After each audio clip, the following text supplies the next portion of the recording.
This is a Little Empire podcast. Visit us at littleempirepodcast.com and on Twitter at Little Empire Pod. You gonna play that dastardly intro again?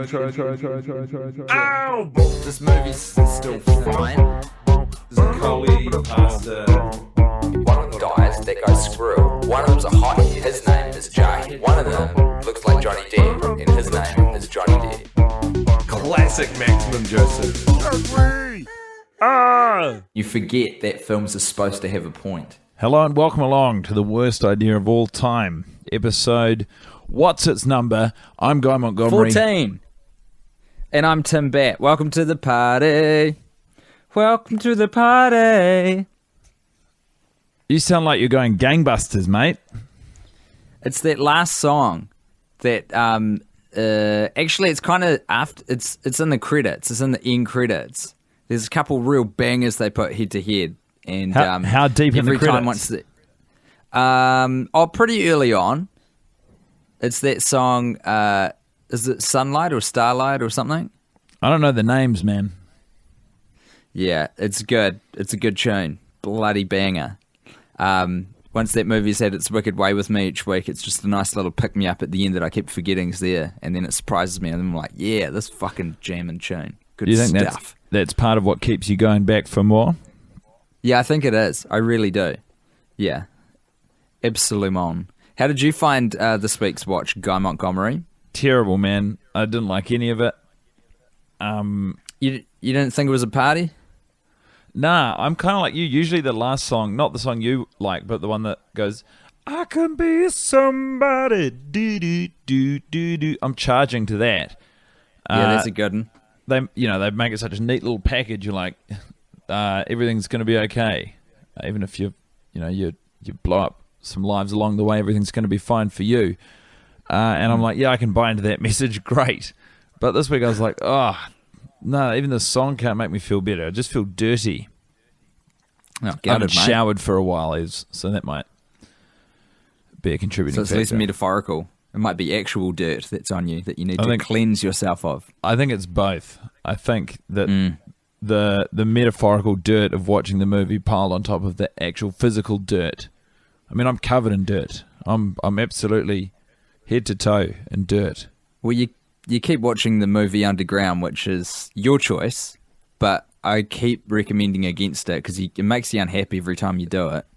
Well, what can I say? It's warm down there. It's sheltered. It's just all soil is the main problem. Very subterranean. Hey, what I took the liberty of doing, Guy, is actually mapping out some tentative rules for a drinking game. And I'm not sure if I want to share them with you now or if I should lob them at you when you get back, and so we can actually do it together. So I'm actually going to leave that choice up to you. As it stands, I'm curious, but I'm also a fan of the idea of holding on to them until we can join forces. Maybe throw one out there as a teaser and then bury the rest away. Okay. I'll play one card. If there's any champagne left, you have to pour it out onto the carpet when Squirrel dies. Oh, I like that. Yeah. It's symbolic. Yeah. And it's also it'll ruin someone's carpet. Yeah, absolutely. Much like a drug overdose ruined Squirrel's life. I reverse engineered it because I feel like champagne wouldn't do that much damage to a carpet, would it? Like white wine and stuff's that's fine, isn't it?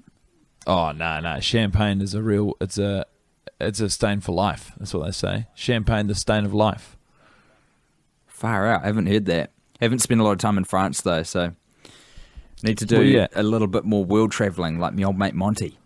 I haven't spent a lot of time in France. I've never been to Champagne. I've never drank it either. But one thing I do know about it, and I think there's a pretty well-known fact, Tim, is that's a stain for life. It's because the grapes that they use in that are slightly more potent, not in terms of alcohol volume, but just toxins, smelly toxins. Free radicals running around ruining carpet. Champagne for my real friends, real pain for my sham friends. Champagne, the stain of life. Exactly. I'm going to throw you my shining light right up top within the first 5 minutes of this podcast, Guy. Are you ready for that? I can handle it. I've kind of got two, but I'm going to call one of them my shining light. And that is that when we first get introduced to James Reid of the Feelers' lush apartment living, in fact, it's not an apartment, is it? No, what would we call it? It's like a big condo. It's like a house, maybe. Yeah, how would we call it? Is it a bungalow? Bungalow, single story. It looks single story. No, it's got 2 levels at least. It's a small rise, but there's a couple of stairs in there. Oh no, and there's a hole upstairs where Sophie goes when they're eating cake. Oh, you're dead right. What am I even talking about? It's a house. Look, James Reid's not so humble abode. When we first see it, when Zaccoli wakes up after his PCP bender from the night before, we see a poster on the wall which is for James Reid's tour, and the name of that tour is the Pretense of Eternity Tour, and that really tickled me this week. Wow. I read that text. I've seen it a couple times before, and I just think that is a fabulous name for a EDM tour for an artist, you know? Pretense of Eternity. That's quite a big... That's a big one because it reveals a lot about James's character, doesn't it? The character of James Reid. He's a man. He thinks about things a lot. Yes, he does. He reads things. He mulls them over. He ponders. He's a ponderer, a constant ponderer and a wanderer, as we find out from the Cab Ride, where he lists all the places he's been.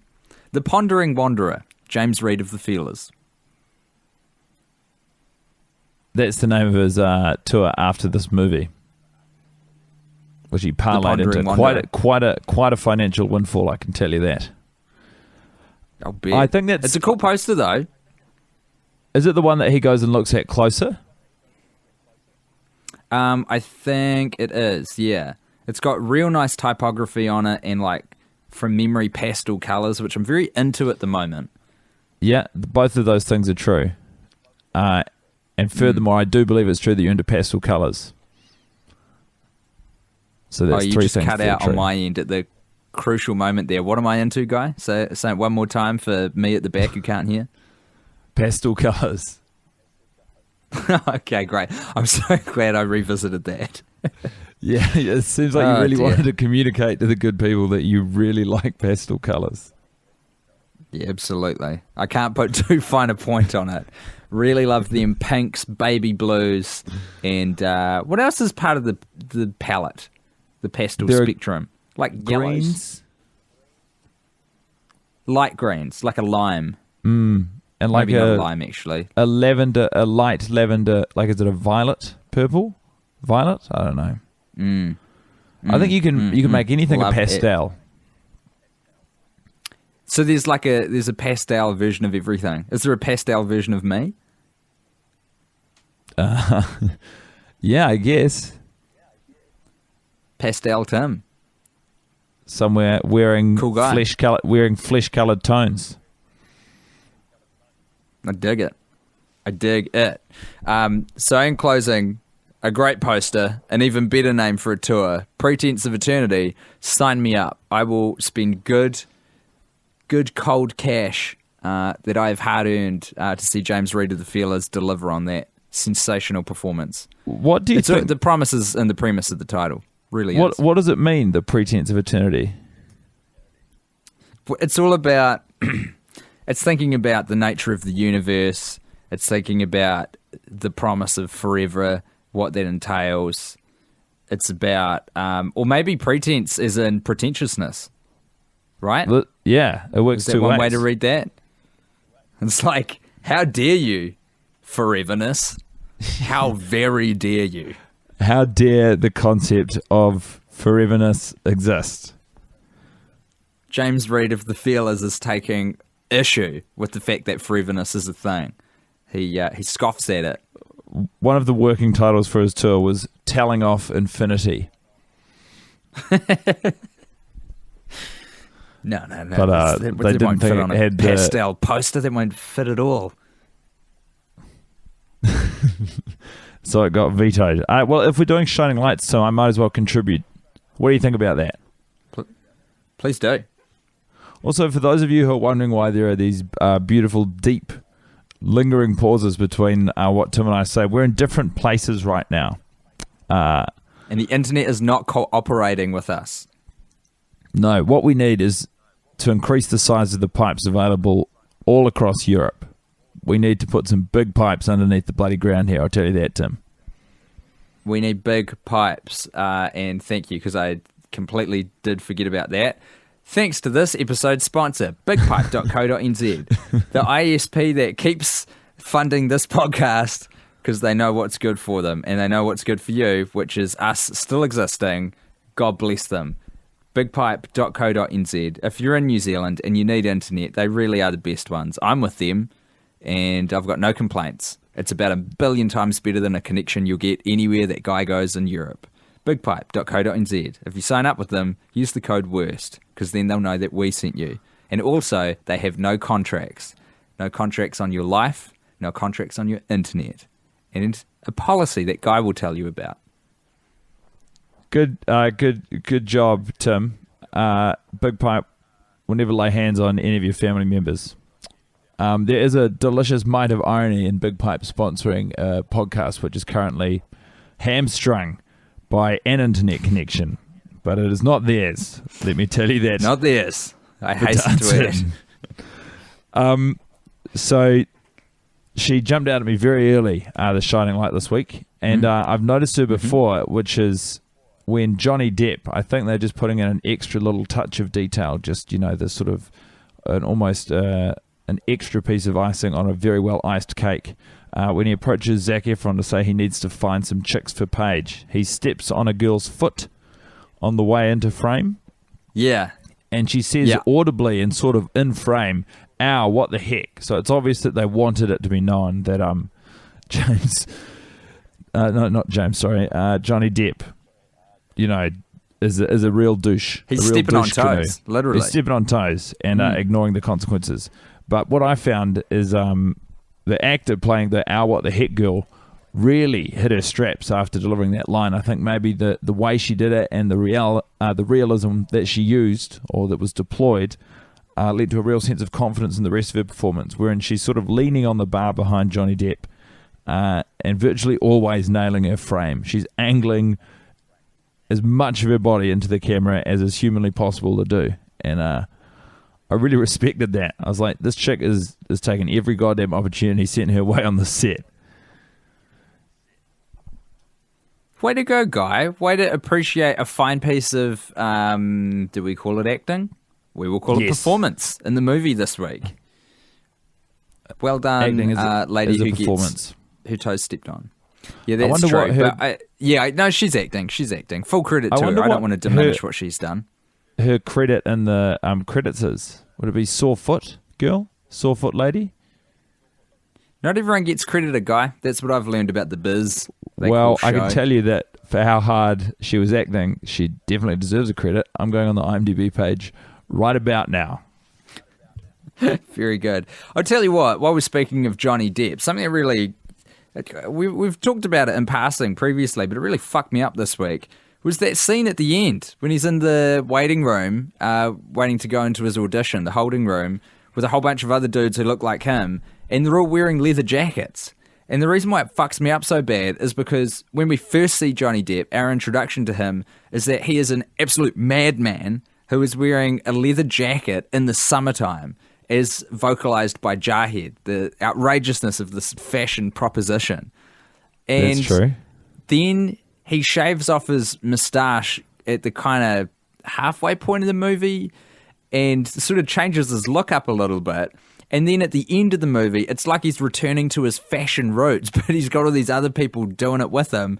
And it threw that movie Interstellar right back into my brain. I was like, what sort of space-time vortex has occurred where everyone's auditioning to be Johnny Depp at the end of this movie, whereas that really should have been a process that happened ahead of time at the start, and yet it's like the last thing we see him in. That he is one of many potential parallel Johnny Depps that could have existed in We Are Your Friends. It was a real mindfuck for me this week, Guy.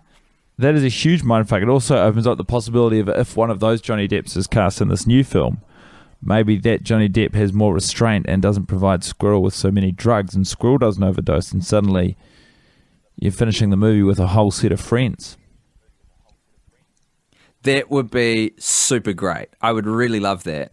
I would love that even more than the potential sort of series reboot where we get Squirrel coming back as a zombie, because that's got, whilst it still does have Squirrel, who's a beloved character of the franchise, and we've got to find some way to bring him back.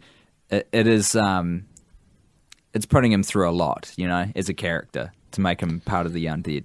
What about if Squirrel does die, but he sort of his reboot is he starts haunting nightclubs.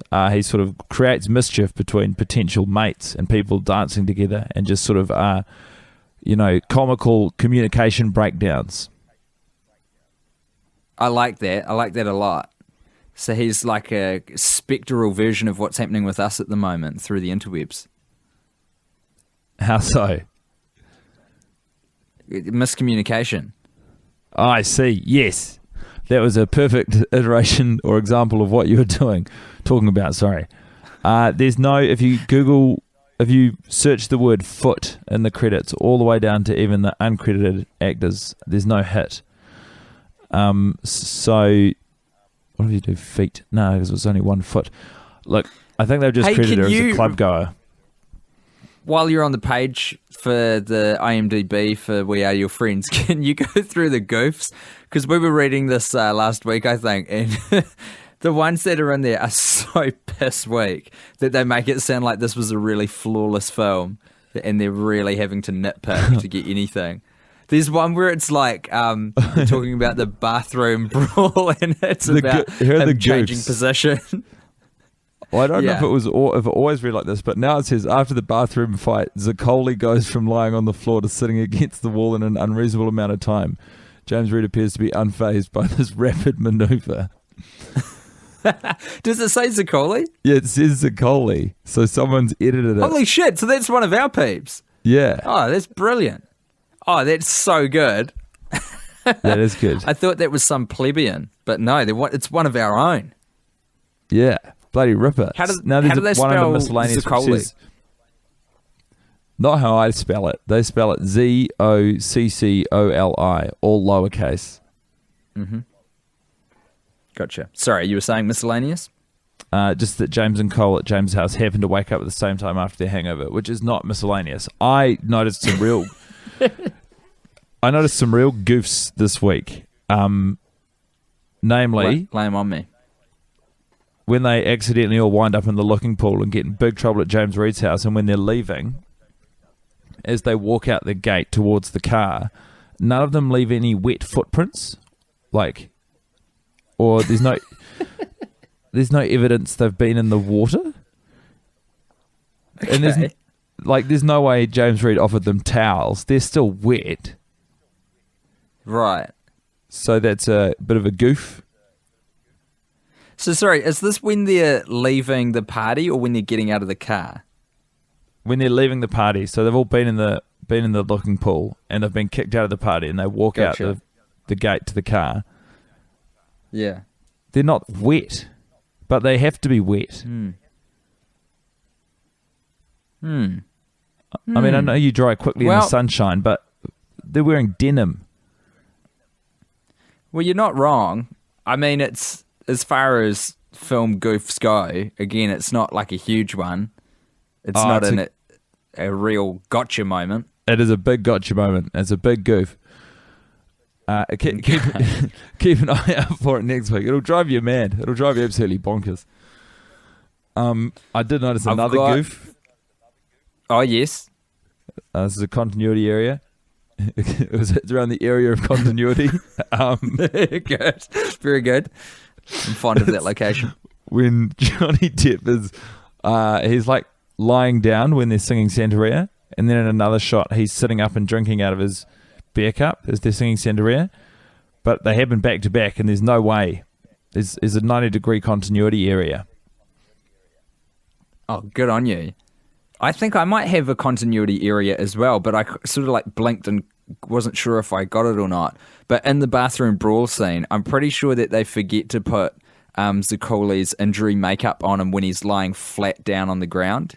Like he's got it in the shots either side from the punch that he gets from James Reed from the feelers, from the James Reed from the feelers feeling his face with a full force face punch. But then when he's flat on the floor for about 3 seconds, I'm pretty sure he looks untouched, and then he's back to being injured again. Though it will take another viewing of this movie for me to verify that. Luckily, we've got a few more up our sleeves. That's right. Hey, that's another real gotcha moment, Tim. Good research. Good job. Thank you. Hey, I had an MVP for this week's matinee performance for you. For me, it's a late night performance. I love to hear about MVPs. Who brought the heat for you this week, Tim? This week, it was... I'm going to assume he might be uncredited as well. He doesn't have a line, though he has an expression which suggests a line, and that is the security guard who momentarily stops Squirrel at the festival when he's smuggling drugs in. And the metal detector goes off, and Squirrel pulls out it's either a cell phone or his wallet. I think it's a cell phone. It's a cell and phone. Holds it up as if to say, it was my cell phone, sorry about that. And there is a moment of tension held by said security guard, and he waves him on as if to say, that's fine, off you go. And there's just like, he's got a great face. He's got a great character actor face. He's like character actor Margot Martindale quality. He's right there with her. With nary a line, he communicates everything. Exactly who you were talking about. And I got to say, he has brought the heat week in, week out. And if we are talking about the performance of the security detail throughout this film, I'd also like to give an MVP or a co-MVP award maybe, or just a certificate of participation to another security guard who stands at the bottom of the stairs of the stage at Summerfest, the stairs that James Reed and Zaccoli must climb for him to face his final challenge, which is to play a bunch of phone recordings through an auxiliary cord in the hopes that it will send 8,000 sweltering, dehydrated tweens into a dancing fervour. But to get there, I could be wrong. Yeah. I'm pretty sure this, like, I was listening to the song this week, man. I don't even think the beats match up. Nah. The song is so terrible. I think they've edited it in a way where it's not even beat matched. It seems to change tempo at one point, or it skips a couple of beats. Oh, it's very awkward to listen to. It's Very terrible. uninspiring. To continue the sidebar though, I did have a funny thought this week when they were first making the song. When it's during the pool party when James Reed says to Zaccoli, "Hey, come into my studio," and they look around and everyone's really impressed. And when Zaccoli plays in the song and then James Reed plays it back to him, breaks it down. If in the same way that Seinfeld 2000 did with Diplo, Skrillex, and Justin Bieber, there's a real golden opportunity to edit in the Seinfeld theme music between the beats of that conversation, and then continue to do so through any moment in the movie at which they are making new music. Oh, bud, that's a good one. That's a real good one. It really, hey, I want to come back to your acknowledgement of that security guard at the music festival. Yeah, so to he's be at the... honest, mate, there's such a timid crowd. What does he even... No, he's backstage. What does he have to do? He just has to make sure that no one who isn't approved or VIP goes up onto the main stage area from the back entrance. And he's doing a bang-up job of it. And he waves James Reed through, who he recognises, of course, probably from his tours with the Feelers, and maybe for his electronic music work as well. But then he sort of sees Zaccoli, and he looks him up and down, quickly appraises him. James Reed gestures as if to say, "He's with me." And the security guard sort of lets down the facade or the artifice of him being like, "I'm just making sure you're okay." And he realises there's a big opportunity for Zaccoli, and he sort of gives him a gentle smile as if to say, "Go do your thing, kid." That's quite sweet. Yeah. Here I was, throwing accusations at this man that he was a hollow shell of an occupation just standing there in front of, you know how most crowds get called unruly? This is a ruly crowd. Very in the parking lot of an American Apparel, the ruliest of crowds. And he's just there as a figurehead, really. Nothing to do, sitting on his hands. But you're right. His role was to momentarily make young Zakuli a little bit nervous and then give him that metaphorical pat on the bum, like the father figure that Zakuli never had. That's right. Because his father, What the fuck of is course, going on with his mum, man? This mystery needs to be solved because it got to me this week again. It's like, you guys can't just fucking float that balloon up in the air and then not address it again. It's crazy to do so. Here are the clues. We know that he's lived in the pool house of Jahed's place since he was 15 years old. We know that his mum used to play piano and that she might still now. And that's it. What We the also fuck are they know- playing at?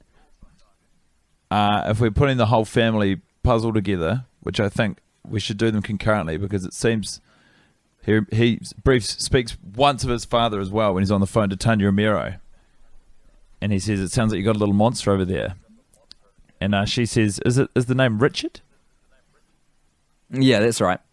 He's like, Richard? No way, that's my father's name, suggesting that his father left his mother to pursue a relationship as a 5-year-old boy with a single mother, which Right. you can imagine that would be some pretty heavy emotional trauma for both child and mother or wife. Yeah. Yeah, no good. And so I feel like maybe after that, Zakoli's mother, whose name we never find out, sort of Angela. was Angela just withdrew from Zakoli's life. 15 years old? 15 years old. That's how long he's been living at the pool house, but maybe he was somewhere else before that, you know? It's possible. There's not enough yeah, information is the main problem here. It feels like a much meatier movie, that one. The one about the family relationships, doesn't it? Than the DJing one. It's a different film. It's grittier. It's darker. Although, you know, a character dies in this one of a drug overdose, so it's not all sweetness and light, is it? No. That's almost the twist of the film. There's nothing else. Would we call that the twist? I think We would call that the twist because it's the most unexpected thing that occurs. Yeah. I think they were definitely calling it the twist in the writer's room. They were like, and then we'll do the big twist, and then we'll finish. We'll mop up and finish. Shouldn't we play that song that we've been talking about the whole movie? Oh, yeah. Yeah, I guess we will. Yeah, we'll just make that on the day. We'll make that on the day. That'll think- be all right. Someone will put it together. People will want that to be pretty good, don't you think? Because the whole movie's about making music. Yeah, no, we can just get it done on the day.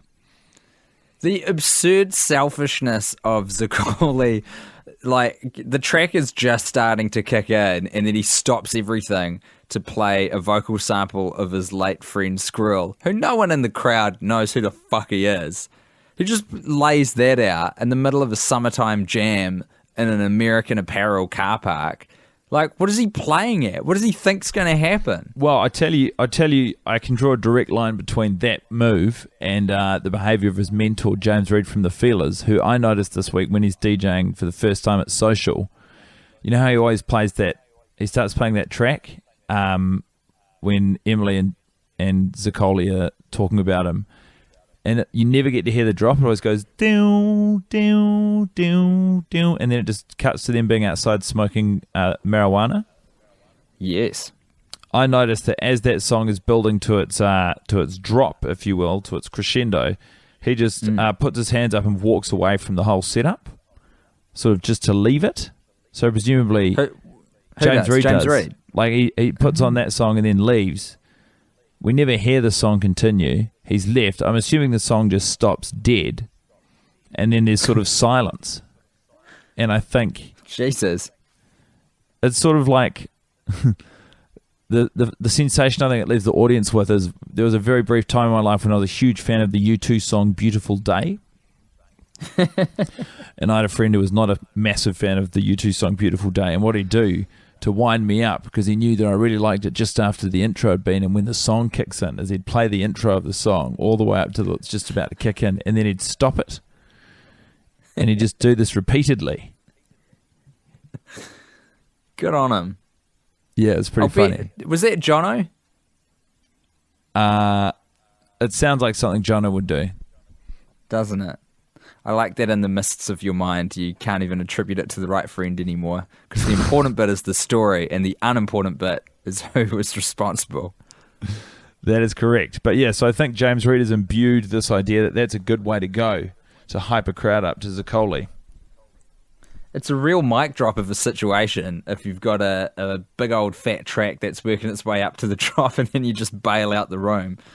It's a bloody cranking club in the middle of the night in Los Angeles, California, for goodness sake. And there's at least 500, and this is Jarhead's words, not mine, alpha mega sluts that they've brought in, you know? That's 500,000 women, at least.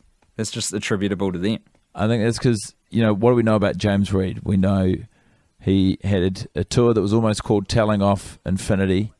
Okay, we know he has some sort of disdain or distaste for millennials. He's always talking about millennials in sort of dismissive terms throughout the movie. So this is his way of getting a room full of millennials together, working them up into a frenzy, and then pulling the rug out from underneath them and just making them confront what's happening around them. He's doing this with just the right number of gigs, where he's worked his career up to the point where about 1 in 3 gigs he can get away with this, as long as 2 in 3 he just does the normal job.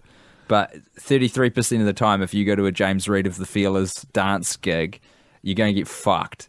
You're going to get fucked in the biggest way. You'll be on pingers. You will have invested a whole night into getting in. You would have been freezing your ass off in the line to get in the club wearing next to nothing for 2 hours, standing next to some idiot who's chewing his face off. You get in the club, you buy some overpriced drinks, you pour a little something out on the carpet for your fallen homies, and then just as you get into the good bit, you've found a nice-looking person of the gender that you're attracted to cuddle up next to, you're cutting some shapes on the D floor, you're getting somewhere, the music's just about to pop off, and old James Reed flicks that needle off the record and goes out to have a filthy fag out the back. What a fucking legend. Way to stick it to those millennials, James Reed. I'm with you. I respect you. It's a bold plan, and I love it. I agree. It's certainly interesting, isn't it? And this is the beauty of your shining light this week, Tim, is it's given his character so much more depth and interest. Yeah. He's starting to turn into like a MF Doom style character, you know? You know how MF Doom, you're not quite sure if you're going to get him if you go to one of his concerts or if it's someone dressed up like him, performing as him? Yeah, I never quite understood what was going on there. Is he just outsourcing some of his gigs? It's just performance art, you know? I love it. You love performance art. You really like flash mobs, eh? I love that maneuver. I don't like flash mobs, no. I don't know why you would think that. Tim and I originally met when he was trying to recruit me to join his flash mob.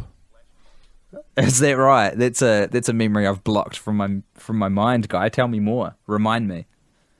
You were trying to get a flash mob going to get into a Hannah's Shoes, which is like a chain shoe store. It was in Wellington, the one on sort of Manners, and you wanted us to. It was on Cuba Street, but yeah, you're trying to recruit people to do a whole new world in a Hannah's, and everyone was not having a bar of it, but you just get, you get a bone between your teeth and you just go for it. You're a menace. A Whole New World, the Disney tune from Aladdin. Yeah, from Aladdin, yeah.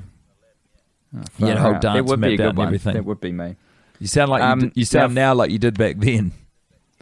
For the 6 people from Wellington who listen to the podcast, who are going to be chomping at the bit to correct you, Guy, I'm pretty sure that's a Banks Shoes. Yeah. And for those of you who aren't the 6 people from Wellington, I haven't had a stroke just now. That was their radio jingle for decades. Banks Shoes, yeah. Like, someone thought of that and then decided the ad would be good, and it got through the couple of people you need to get through to make an ad go to air, and then everyone decided to keep doing that slogan because it was a good slogan. And so for years and years and years, if you're driving around Wellington and you had on any myriad radio stations in your car, the air brake hit in, you would hear Banks shoes, yeah, yeah. I think they even had it on a TV commercial. That's serious money. That's big ad spend for Banks shoes, yeah, yeah. It's money well spent, Tim, and I'll tell you why. Because Banks shoes by itself, you want to buy shoes after that? Banks shoes. Do you want some shoes, Tim?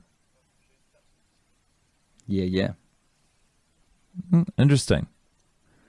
I'm walking you through how they got to that being such a powerful idea. So then it was Banks shoes. Yeah, that sounds like you're not confident in the product you're selling. Banks shoes. Yeah, it's like, maybe not. Maybe I go to Hannah's, which is definitely somewhere on the same street or in the same area. FYI. Yeah. And you go, Banks shoes. Yeah, yeah. Double positive affirmation. Are you kidding me? Those shoes are pretty much paying for themselves and walking out the door. Not wrong. Well, I guess the system works into whatever creative genius thought of Banks shoes, yeah, yeah.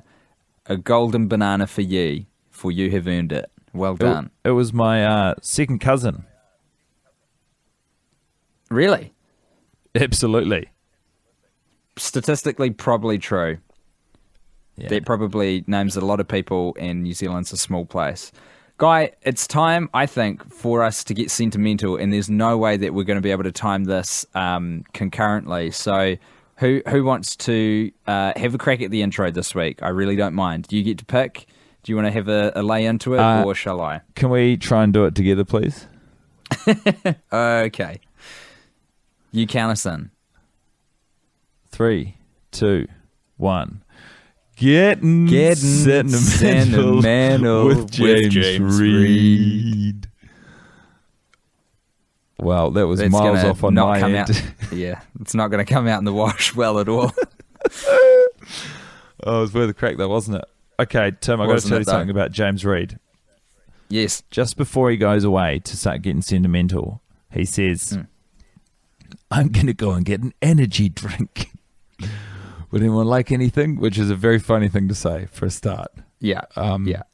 Like, it's sort of odd, isn't it? It's quite off kilter. It is. No one has ever said that in real life, ever. It sort of makes you uncomfortable. You're like, is he all right? Is this guy going okay? And he doesn't wait for an answer because he realizes he's sort of made this weird... He's had this weird misspeak where he hasn't really made sense and he's too proud to correct it or acknowledge it, so he just has to leave the room immediately to be like, oh my God, that was a nightmare. Do you think they heard? Yeah. Do you think I got away with it? And if you notice, he's in the background of frame when they're sitting there. He's out of focus, just mucking around with the pots and pans, mucking around underneath the sink. Literally just, God knows what he's doing back there. It does not look like he's looking for an energy drink. We know that the fridge is not on that island. It's not on that kitchen island because when he comes in on his birthday, he turns to a large fridge, which is on the right of the house if you're facing the island. He's ripping out pipes. He's got wrenches. He's unscrewing cogs. He's making all sorts of mess back there. Oh, my God. He's pretty much gutted the entire plumbing from the kitchen of the house. Within that, he finds a dead mouse, which was clogging up the pipes. Oof. He puts it in the laptop box. Oh, man. He walks back over into the towards the lounge. He takes 5 steps. He realizes he isn't carrying an energy drink. He goes back to the big fridge, opens the big fridge, sees that it's full of Monster, and he thinks, God, I cannot be seen drinking a Monster. That's a weird match. So he grabs a Red Bull, and he walks back in, and he gives Zaccoli a very small, drowned, dead mouse, and also a wrench. A wet wrench. Wow. Powerful stuff. You know who he's going to have to call to get some repairs done on that wall? Who? Cogs Unlimited. Cogs Unlimited, the versatile company that will come back when you least suspect it and fix your wall years after you last thought of them. Cogs Unlimited. We have so many cogs. No contract too big or small. If a contract's too small, we'll make it bigger. Cogs Unlimited. You've heard from the other guys, and they're all mouthful of concrete, dick full of diamonds. But not us. We are just a realm of possibilities and very accepting of the concept of infinity. We have no issue with it. Cogs Unlimited. It's going to be quite challenging when sort of infinity enthusiast Cogs Unlimited go into known infinity cynic James Reed from the Feelers House and install new plumbing for the kitchen, because you know inevitably they're going to wind up talking about philosophy. Yeah. And it's going to be like listening to a couple of fuckwits. You know, those two dudes at the party who separate themselves out in the corner, smoke too much weed and talk nonsense. I'm usually one of those guys, and even I hate those guys. They're bad people. They're right. They mean well. They do mean well. We do mean well. Hey, to be honest, I don't know why James Reed gave Zaccoli a mouse. Yeah. Well, he got confused because he doesn't understand all of the different names for computer peripherals, so he took the mouse thing literally. He heard that you can't like make good tracks with just a trackpad. You need a mouse, and he got a little bit confused and gave him a real one in his flurry of embarrassment. I understand that. Why? Is that why he started ripping apart the plumbing? Because he was so embarrassed by his you know, the funny thing about that is it was one of those things that he didn't know what he was doing when he started doing it, but once he found the mouse, he knew exactly what was happening and what needed to happen next. Well, I tell you what, I mean, if he was embarrassed about saying, I'm going to go and get an energy drink, he's going to be doubly embarrassed when he hands over that dead mouse. Yeah, man. He hasn't realised yet. He's so caught up in his prior embarrassment, he hasn't yet realised what he's done. It's a bloody car crash waiting to happen. I can't look, you know? I don't like seeing people get embarrassed. It's yucky. I feel for them. Do you like Makes it? me to feel all crawly. I like it when I see someone fall over, no major damage. I think I've probably even said this on the podcast before. This is how much I like it. They fall over, no damage, all right. But the instinctive human thing to do is as soon as you fall over, they look around, and I do this too. You look around to see if anyone saw that embarrassing tumble, and ideally no one did, and you don't make eye contact with anyone, and you stand back up, and you feel a bit wobbly and embarrassed for a few steps, and then you keep walking, and you're like, haha, and nobody knows. My favourite moment is when I see someone fall over and their eyes start flitting hither and thither to try and see if anyone saw them, and I'm just leaning on a pole, staring at them, like with a knowing sort of, oh yeah, I saw. Yeah. I love that. It fascinates me how much the embarrassment thing is, how important it is to humans on such a basic level. Because some people get real fucked up when they trip up or come off a bike or something, but always their first order of business is making sure that they save face. Like, it seems to be all of our physiological responses with the releasing all the adrenaline and when you go into shock so that your body thinks you're okay. It's kind of like so you can essentially walk it off so you can get round the corner to go back into your little cave to be injured privately. We've got there's such a big thing about being embarrassed in front of people, whereas the main issue is that you've actually just gotten really fucking injured and you're losing a lot of blood. I hear you on that one. It's weird. It's very, very amusing.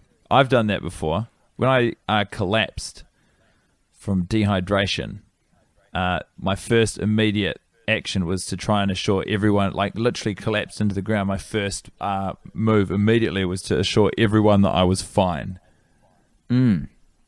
Why is it so important? I'm always doing weird this. Animals. I love it down here on the ground. Very strange thing. Hey, look, I don't have one this week, but have you noticed in this week's performance a no, what are we calling butt. it? No butt? I didn't really notice a lot of evidence of failed or successful improvised comedy in the performance this week. I did take a particular fascination with the dancing scenes. Like it really hit me that if you take away the music, because I always think it's odd watching dancing without music. There was a lot of sort of, I don't think there was any real rhyme or reason to that. They were sort of riffing and scatting with their bodies. I think that was a lot of, I wouldn't, accuse the dancing of being coordinated. I'd say it's improvised. So it was like a physical version of a little bit of squeeb up butt. A scuba, yeah, sort of a few hips going scuba boop boop boo, side to side. Squeebity boop ba. Squeebity bop bo, squeebity dee. Squeebity boop boop ba. Shibity wop ba. Skibbity boop ba. Squeebity hip ha. Ooh, skipper these stones. Squeebity beep ba. Skipper these stones, please, sir, and I will tell you secrets. Scoopity ba ba. Shoopity keep ha. Boopity Tell ba me a ba. secret. Tell your secret. Shoopity ba ba. Squeebity ba ba ba ba. Doobity ba. Secrets. Frank Dubois' Secrets is the name of an exciting new book that Tim and I are working on. It's sort of small petty crimes or grievances or sort of things he'd done wrong as a child that Frank Dubois wrote into a secret journal during his time in prison. I'd be keen to write a book with you, Guy. We should do that. Let's write a book. Why not? Sure thing. It'd just be real nice to be a published author for once, Yeah, I'm sick of this life. Guy, let's wrap it up. It is 1:25 a.m. where I am, and old Timbo needs to go to bed because I am stone cold sober. It's the middle of the week, and this is not an hour I'm accustomed to being awake in such circumstance. Hey, no worries, pal. It's been a real pleasure talking to you. I was really down after the movie, but I think I had some good fun with you then, mate. I'm glad to hear it, bud. Hey, I'll talk to you later. Have a great time in Raro. Thank you. Don't take any shit from those Dutch people, all right? Absolutely not. You give them hell, Montgomery. You give them hell too, Tim Bat. See you next time, everybody. Thanks again, Big Pipe, for providing adequate internet to me, and not Guy, because he's not in New Zealand. You gonna play that dastardly intro again? Ow! This movie's still fine. Collie, pasta. One of them dies, that goes screw. One of them's a hottie, his name is Jay. One of them looks like Johnny Depp, and his name is Johnny Depp. Classic Maximum Joseph. You forget that films are supposed to have a point. Thanks for listening to this Little Empire podcast. If you're thirsty for another, why not try Time of the Month? Time of the month. You know what it sounds like to me, Maddie? It sounds like you're trying to say, don't slap the hand that feeds you, and in this instance, it's the hand that feeds you a bloody steak and cheese pie with a can of L&P. You don't want to be slapping that away. Time of the month.